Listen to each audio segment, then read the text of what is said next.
வெற்றிலை வராகி தாயின் வெற்றி வாக்கு இது. என் தங்கமே, நிம்மதியான தூக்கமின்றி உடல் சோர்வு மனசோர்வால் தவித்து என்னிடம் முறையிடும் என் பிள்ளையே, நான் உனக்கு தேவையான சக்தி தருகிறேன். ஜோதி வடிவில் வந்து உன் மனசோர்வு நீக்கி உற்சாகம் தருவேன். நீ களைப்பாக இருக்கிறாய். மந்திர ஜப தியானம் தொடர்ந்து செய். நான் உன்னை விட்டுவிடவில்லை என்பதை நீ அடிக்கடி உணரத்தான் செய்கின்றாய். வாழ்வின் ஒவ்வொரு நொடியும் நடக்கும் மாற்றம் கண்டு நீ அச்சப்படாதே. நான் உனக்கு நன்மையையே செய்வேன். என்னை மட்டுமே நீ வணங்குகிறாய். அப்படியிருந்தும் இந்த கஷ்டங்கள் தொடர்வது ஏன்? இதை நிவர்த்தி செய்வது எப்படி? இந்த கஷ்டங்கள் வருவதற்கு காரணம் என்னுடைய அனுக்கிரகம்தான். தனது மகன் நன்றாக இருக்க வேண்டும் என்பதற்காக தந்தையார் கண்டிப்பதைப் போல, தனது மாணவன் கல்வியில் தேர்ச்சியடைய வேண்டும் என்பதற்காக கடுமையான தேர்வுகளை வைக்கும் ஆசிரியரைப் போல, தனது உண்மையான பக்தனை எப்பொழுதும் இறைவன் சோதனைக்கு உள்ளாக்குவான். ஒரு முறைதான் சோதனை வந்துவிட்டதே, மீண்டும் ஏன் சோதனை என எண்ணத் தோன்றும்? நான் தீவிர பக்தன், எப்பொழுதும் அவரது நாமத்தை இடைவிடாமல் தியானம் செய்கிறேன் என்ற கர்வம் எந்த சூழலிலும் உன்னிடம் வந்துவிடக்கூடாது என்பதில் கடவுள் கவனமாக இருப்பார். அதனால்தான் சோதனைகளை அடிக்கடி தந்து தன் பக்தனின் பக்தியை ஒரே மாதிரியாக இருக்குமாறு நான் பார்த்து கொள்வேன். மனதில் எண்ணற்ற சந்தேக அலைகள் தோன்றி நிம்மதியை குலைக்கும். எதற்காக இந்த அன்னை தன் பக்தராக்க வேண்டும் என்னை என்று அங்கலாய்க்கும். இருப்பதை விட செத்துப்போவது நலம் என நினைக்க தோன்றும். இத்தகைய நேரங்களில் மன தைரியத்தோடு உறுதியாக அன்னையை தொழுது கொள்ள வேண்டும். என் நாமத்தை இடைவிடாமல் ஜபித்து சங்கடத்தை தைரியமாக எதிர்கொள்ள வேண்டும். இப்படித்தான் நீ இத்தனை ஆண்டுகளையும் நகர்த்தி வந்து இருப்பாய். அதை தொடர்ந்து செய். அச்சம் உயிரை குடிக்கும். அஞ்சாமை உயிர் பிழைக்க உபாயத்தை தேடும். இதனால் நாம் ஜெயித்து விடுவோம். நான் நானாக இருக்கப் போகிறேன் என்று உன் மனதை சோதனையை எதிர்கொள்ள தயாராக மாற்று. இதுதான் முதல் படி. என் கடவுளான அன்னை யாரைப் போலவும் நடித்தவரல்ல. அவர் தனக்கென ஒரு வழியை உருவாக்கி கொண்டு அவராக இருந்து நடைமுறைப்படுத்தி ஜெயித்தவர். அவர் என்னோடு இருக்கிறார். நான் பிறர் நடுவே தனித்தன்மையோடு இருக்கிறேன். நான் இதுவரை பெற்றது தோல்வியல்ல, அனுபவம் என்று நீ நினைத்துக்கொள். நான் இதுவரை அனுபவித்தது கஷ்டமல்ல, சோதனை. இதில் நான் ஜெயிப்பேன்.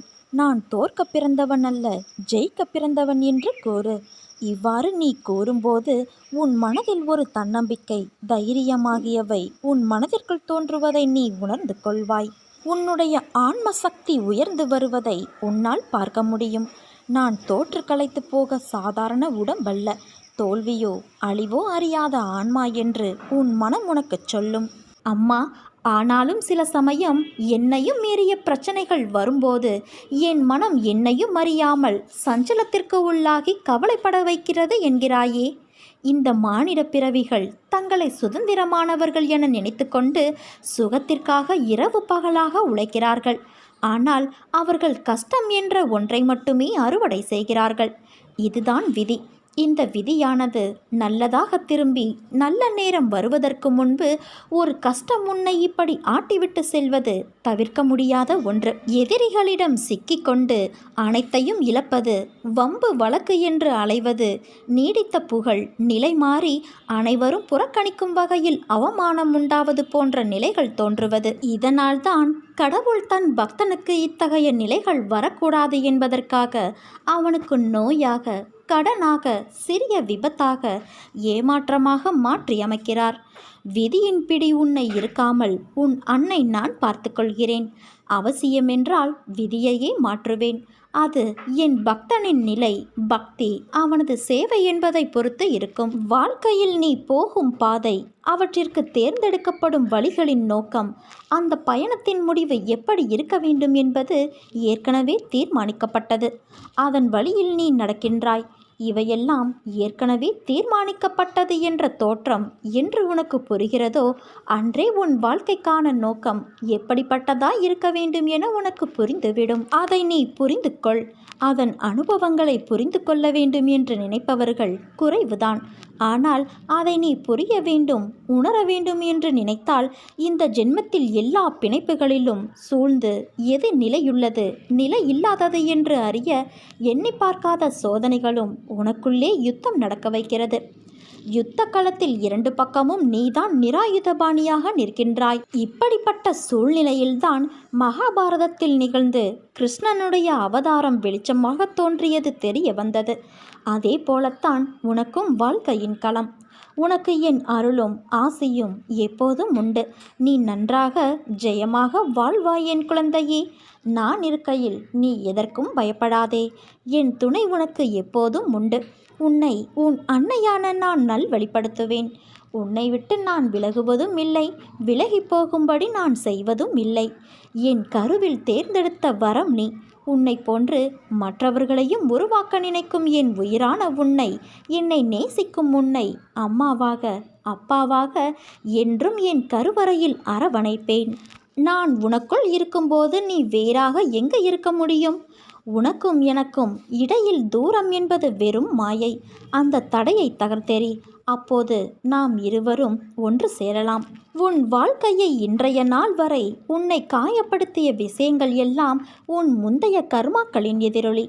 மழைக்கு முன் எப்படி இடியும் மின்னலும் வருமோ அதே போலத்தான் உனக்கு வசந்த காலம் வருவதற்கு முன் இந்த கஷ்டம் வருகிறது. உன் யூகம், உனக்கான பூமி, உனக்கான வாழ்க்கையெல்லாம் உன்னை சேரும் நாள் மிக விரைவில் இருக்கும். உன் சந்தோஷ கண்ணீரை பார்க்கத்தான் என் மனம் ஏங்குகிறது. நீ என்றும் தலைத்து வேரூன்றி நின்று வளர்ந்து மேலோங்கி நிற்பாய்.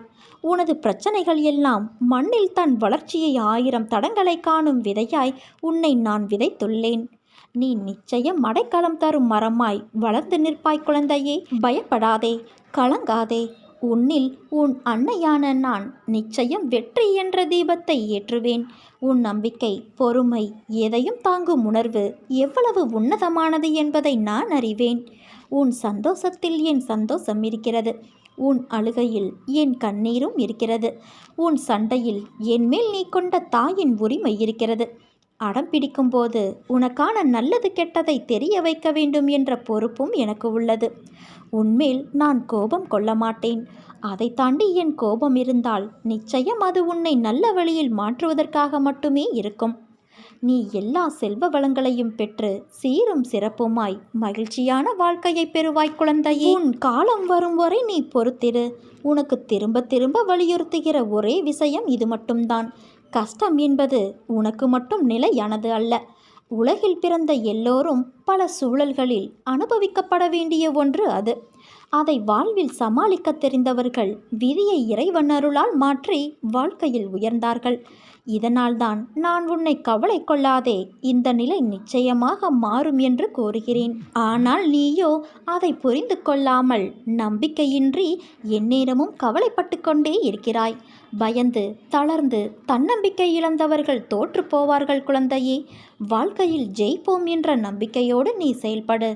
இன்று இல்லை என்றாலும் நாளை நிச்சயம் நீ வெற்றி பெறுவாய்.